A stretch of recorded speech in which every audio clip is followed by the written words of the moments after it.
اور نجی T V channel جو ہے اس کے مطابق انہوں نے یہ بتایا ہے کہ سپریم کورٹ سے ضمانت ملنے کے بعد بانیہ پی ٹی آئی کے ضمانتی مچلکے جو ہیں وہ جمع کروا دیے گئے ہیں.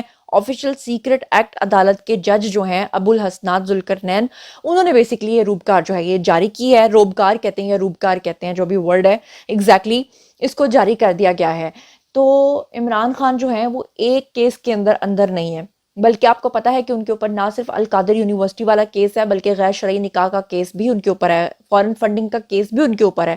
تو اب دیکھنا یہ ہے کہ آنے والے دنوں میں جس طرح سے ان کے وکلا یہ بات کرتے دکھائی دے رہے ہیں کہ 15 تاریخ کو وہ باہر ہوں گے، تو یہ چیزیں جو ہیں وہ عن قریب آپ کے سامنے آ ہی جائیں گی. اور اس وقت میں آپ کی توجہ مبذول کرانا چاہ رہی ہوں ایک بہت ہی امپورٹنٹ نیوز کی طرف. جیسا کہ آپ لوگ جانتے ہیں کہ دی اکانومسٹ جو ہے اس کے لیے، اخبار کے لیے عمران خان نے اپنا کالم لکھا. اس کالم کے بعد آپ کو پتا ہے کہ ہماری حکومت بھی اب اس اخبار کو یعنی خط لکھنے جا رہی ہے کہ آپ لوگوں نے کیسے جناب عالی عمران خان کا جیل کے اندر سے جو ہے وہ ایک پورا کالم لکھوا لیا، جبکہ جو جیل حکام ہے ان کا یہ کہنا ہے کہ یہ پاسبلٹی نہیں ہے، کیونکہ عمران خان سے ملنے کے لیے صرف ان کے وکلا آتے ہیں، اور جب وہ آتے ہیں تو ان کی پراپر طریقے سے چیکنگ ہوتی ہے. تو یہ پاسبل نہیں ہے کہ عمران خان جیل کے اندر سے جو ہے وہ یہ سب کچھ لکھیں، جبکہ بیرسٹر گوہر جو ہیں ان کا یہ کہنا ہے کہ عمران خان نے لکھا ہے. اب اس کے اوپر حکومت نے یہ فیصلہ کیا ہے کہ عمران خان کے خلاف نہ صرف کارروائی ہوگی بلکہ اس اخبار کو بھی لکھا جائے گا کہ بھائی بتائیں آپ نے کیسے یہ کالم لکھوایا ہے. اب اس کے اوپر جناب جی آرٹیکل جو شائع ہوا ہے، اس کے اوپر جو انصار عباسی جو ایک صحافی ہیں سینئر، انہوں نے اس کی تفصیلات وہ سامنے لے کر آئے ہیں. یعنی کہ یہ تو سب کو پتا ہے کہ پاکستان کی برائیاں کی ہیں، پاکستان کے بارے میں غلط باتیں کی ہیں، لیکن ایگزیکٹلی جو تمام نکات ہیں وہ انصار عباسی جو ہیں وہ سامنے لے کر آئے ہیں، جو کہ اس وقت میں آپ کے سامنے ریڈ کرنے جا رہی ہوں.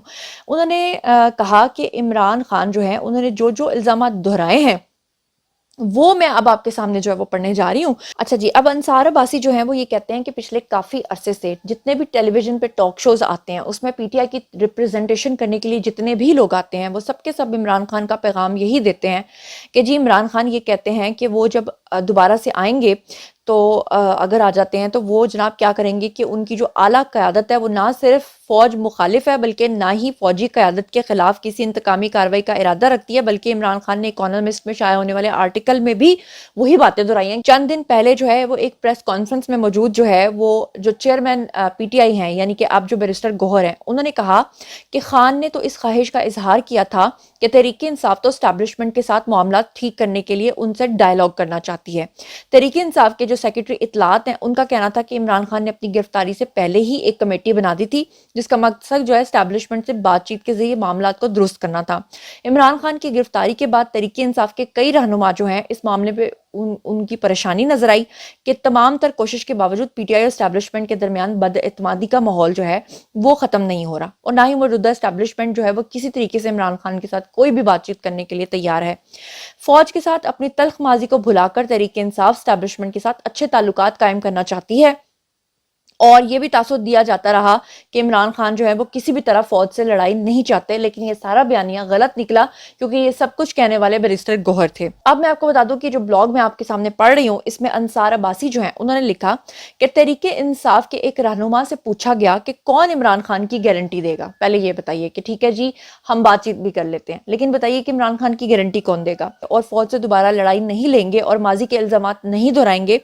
تو اس رہنما نے یقین دلایا کہ بہت کچھ بدل چکا ہے، عمران خان کی گارنٹی بھی دی جا سکتی ہے. یہ بھی کہا گیا کہ عمران خان ماضی قریب کے اپنے متنازع فوج مخالف بیانیے کو نہیں دہرائیں گے، لیکن خان صاحب کا جو اب آرٹیکل آیا ہے اس میں خان صاحب نے دوبارہ سے اسی کی خلاف ورزی کرتے ہوئے وہ تمام چیزیں جو ہیں وہ دوبارہ سے دہرا دی ہیں، اور یہ بھی ثابت کر دیا ہے کہ نہ تو ان کی کوئی گارنٹی کام آئے گی اور نہ ہی عمران خان کبھی بدل سکتے ہیں. آپ لوگوں کو یہ تو پتہ چل گیا ہوگا کہ یہ جو کالم لکھا ہے عمران خان نے اس اخبار کے لیے، اس کے اندر انہوں نے صاف طور پہ کہا ہے کہ اسٹیبلشمنٹ ان کو لیول پلینگ فیلڈ نہیں دے رہے، اور عدلیہ کا بھی اس میں انہوں نے نام لیا ہے. انہوں نے نہ صرف اسٹیبلشمنٹ بلکہ اپنی حکومت کے خاتمے کی جو امریکی سازش ہے اس کا بھی ذکر کر دیا ہے. تو پھر وہ ساری کوششیں جو بیرسٹر گوہر نے کی تھیں، لطیف کھوسہ نے کی تھیں، اعتزاز احسن نے کی تھیں، سب لوگوں نے کہا تھا وہ بدل چکے ہیں، وہ سب کے سب کو انہوں نے غلط ثابت کر دیا. عمران خان نے یہ بھی کہا کہ اسٹیبلشمنٹ انہیں دوبارہ اقتدار میں نہیں آنے دینا چاہتی، ان پہ 2 قاتلانہ حملے جو ہیں وہ بھی ہوئے ہیں. عمران خان نے اپنے اس بلاگ کے اندر جو ہے اسٹیبلشمنٹ کے اوپر الزام لگا کے یہ بھی کہا کہ فوجی تنصیبات پہ حملے انہوں نے کیے تھے، نام انہوں نے ہمارا لگا دیا۔ عمران خان نے یہ بھی لکھا کہ 9 میں دراصل ایک فالس فلیگ یعنی کہ جعلی آپریشن اور سوچا سمجھا منصوبہ تھا جس کی بنیاد پہ تحریک انصاف کے ہزاروں کارکنان کو گرفتار کیا گیا، کئی رہنما اور ان کے خاندانوں پر تشدد کیا گیا، ان پہ دباؤ ڈالا گیا تاکہ تحریک انصاف کو کمزور کیا جا سکے۔ حالانکہ اس کے تمام ثبوت اگر آپ نے میرے پچھلے والے ولاگ میں نہیں دیکھے تو میں نے اس پر تمام ثبوت جو ہیں وہ پیش کیے ہیں، وہ آپ لوگ دیکھ سکتے ہیں۔ عمران خان نے اسٹیبلشمنٹ کے ساتھ ساتھ عدلیہ کے بارے میں یہ بھی لکھا کہ عدالتیں ہر گزرتے دن کے ساتھ اپنی ساکھ کھو رہی ہیں، عمران خان نہ بدلے ہیں نہ وہ بدلیں گے۔ انہوں نے فوج مخالف بیانیہ بھی اپنا دہرایا۔ اکانومسٹ کے اس مضمون میں تحریک انصاف کے ان رہنماؤں کے لیے انہوں نے مشکلات بھی پیدا کر دی ہیں جو ان کی گارنٹی دینے کے اوپر تلے ہوئے تھے۔ تو میں یہ بتا دوں کہ عمران خان نے تمام برائی کی جڑ جو ہے وہ پاکستانی ریاست کو قرار دے دیا ہے۔ دوسری طرف آپ کو بتا دوں کہ نواز شریف جو ہیں وہ اقتدار میں آنے والے ہیں، لیکن جن لوگوں نے نواز شریف کے ساتھ زیادتیاں کی ہیں وہ سب جو ہیں بہت زیادہ ڈرے ہوئے ہیں۔ ہائے رافعہ اب کیا ہوگا سے لے کر جتنے بھی لوگ تھے جو نواز شریف کی قسمت کے فیصلے کی باتیں کر رہے تھے، اب وہ اپنی قسمت کو کوس رہے ہیں اور ان کو جو ہے وہ اپنی زیادتیاں یاد آ رہی ہیں کہ اگر نواز شریف دوبارہ اقتدار میں آئے تو ان کے ساتھ کیا ہوگا۔ اچھا، اب میں آپ کو ایک بڑا مزیدار ویڈیو دکھانا چاہتی ہوں۔ جیسا کہ آپ کو پتا ہے کہ بلاول جو ہے آج کل لاہور سے اپنی کیمپین کا آغاز کیے ہوئے ہیں، پی ٹی آئی کی طرف سے وہ چاہتے ہیں کہ ان کو ووٹس ملیں۔ وہیں پر جب بلاول کا آمنا سامنا ہوا لطیف کھوسہ کے ساتھ تو انہوں نے لطیف کھوسہ کو دیکھ کر نہ صرف بڑا اچھا رسپانس دیا بلکہ لطیف کھوسہ کو گلے بھی لگایا، جو کہ اس وقت سکرین پہ ویڈیو آپ کو نظر آ رہا ہے۔ اب جتنے بھی لوگ تھے جن کو شک تھا کہ لطیف کھوسہ اور اعتزاز احسن جو ہیں پیپلز پارٹی کے ٹاؤٹ ہیں اور پی ٹی آئی کے اندر لانچ کیے گئے ہیں ان کو ختم کرنے کے لیے، تو ان کا یہ شک جو ہے اور زیادہ پکا ہوتا چلا جا رہا ہے۔ لیکن بہرحال ہم اس بارے میں اب مزید اور کیا بات کر سکتے ہیں۔ عمران خان کے دور حکومت میں کیا کچھ ہوتا رہا یہ سب تو آپ جانتے ہیں۔ ثاقب نثار صاحب جو ہیں انہوں نے کسی کو نہیں چھوڑا، سب سے انہوں نے رشوتیں لی۔ یہ جناب عالی اس وقت میں آپ کو سکرین کے اوپر ایک ویڈیو دکھاتی ہوں جو کہ ایک ڈیزائنر ہیں جی، ڈریس ڈیزائنر محمود بھٹی، انہوں نے بھی ثاقب نثار کے اوپر الزام لگایا کہ مجھ سے 25 لاکھ روپے لے کر میرا کیس جو ہے وہ ختم کیا۔ کیسے ثاقب نثار جو ہے وہ ان کے پیچھے پڑ گئے، معذرت نثار کیا میرے منہ سے نکل جاتا ہے، نثار، ثاقب نثار کیسے ان کے پیچھے پڑ گئے، کیسے ان کو بلیک میل کیا اور 25 لاکھ روپے کیسے وصول کیے۔ ہیو اے لک۔ اچھا یہ ہے کون آدمی؟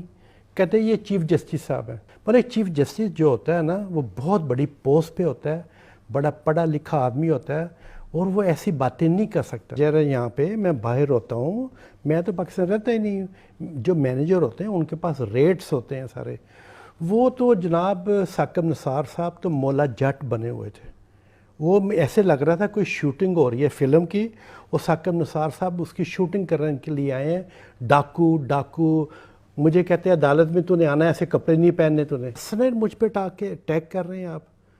وہ کون ہوتا ہے مجھے پرسنل اٹیک کرنے والا؟ جج چیف جسٹس کا رول۔ اور اب آپ کو ایک تازہ ترین ویڈیو دکھاتی ہوں۔ جیسا کہ آپ لوگ جانتے ہیں کہ جسٹس قاضی فائز عیسیٰ سے بڑوں نے اپنی انسلٹ کروائی ہے اور لطیف کھوسہ کی انسلٹ بھی آپ کے سامنے ہے، منشی کہنے پہ، سردار کہنے پہ۔ اب جب انہوں نے ذکر کیا تھا اس وقت عمران ریاض خان کا تو جسٹس قاضی فائز عیسیٰ نے کہا تھا کہ اگر وہ واقعی مسنگ پرسن ہوتے تو پھر وہ عدالت سے رجوع کرتے اور وہ آتے عدالت میں آ کے بتاتے کہ ان کے ساتھ کیا ہوا۔ جب وہ خود ہی نہیں آتے تو ہم کیسے کسی کیس کا فیصلہ سنا سکتے ہیں یا کوئی بھی بات کر سکتے ہیں۔ اس کے اوپر ایک صحافی نے جب سوال پوچھا عمران ریاض خان سے کہ ہاں جی بھائی کیوں نہیں جاتے، تو کہنے لگے جی مجھے دانا ڈالا جا رہا ہے، میں کیوں جاؤں۔ کبھی کہنے لگے جی میری تو انسلٹ کر دیں گے وہ لوگ، مجھے کھڑے بول دیں گے تم کیوں آئے ہو یہاں پہ، ایف آئی آر کٹوا کے آؤ۔ تو جب آپ کو پتا ہے کہ اگر آپ مسنگ پرسن تھے تو ایف آئی آر کٹوائیے، کٹوا کے اس کے بعد چلے جائیے۔ لیکن کیا فرما رہے ہیں عمران ریاض خان، ہیو اے لک۔ مجھے نیت نہیں لگتی، نیت ہوتی تو موقع تھا، مجھے بلایا جا سکتا تھا، آپ پٹیشن کر دیں، مجھے بلایا جا سکتا تھا۔ یوں پٹیشن موجود ہے نا، نیت موجود نہیں ہے۔ آپ کو بات سمجھ آ رہی ہے؟ میں آپ کو بتاتا ہوں 3 جملوں میں۔ آپ کون ہیں؟ سر میں عمران ریاض ہوں۔ یہاں کیا لینے آئے ہیں؟ سر اب مجھے تو بلایا ہی نہیں ہوا، میں چلا گیا ہوں منہ اٹھا کے۔ جاؤ جا کے ایف آئی آر کرواؤ، جس کا دل کرتا ہے منہ اٹھا کے آ جاتا ہے۔ یہ ہونا تھا۔ آئی نو یار، آئی نو ہم ویری ویل، مجھے پتا ہے دانا ڈالا جا رہا تھا، اتنے آرام سے تھوڑی قابو آؤں گا۔ اسی لیے تو میں نے عرض کیا کہ بلا لے بھائی، جس نے مجھے بلانا ہے میں حاضر ہوں۔ میں کبھی دیکھو، میں نے تو یہ بھی آفر کیا تھا کہ میرے دروازے پہ ایک پولیس والا آئے گا، میں اس کے پیچھے موٹر سائیکل پہ بیٹھ کے چلا جاؤں گا۔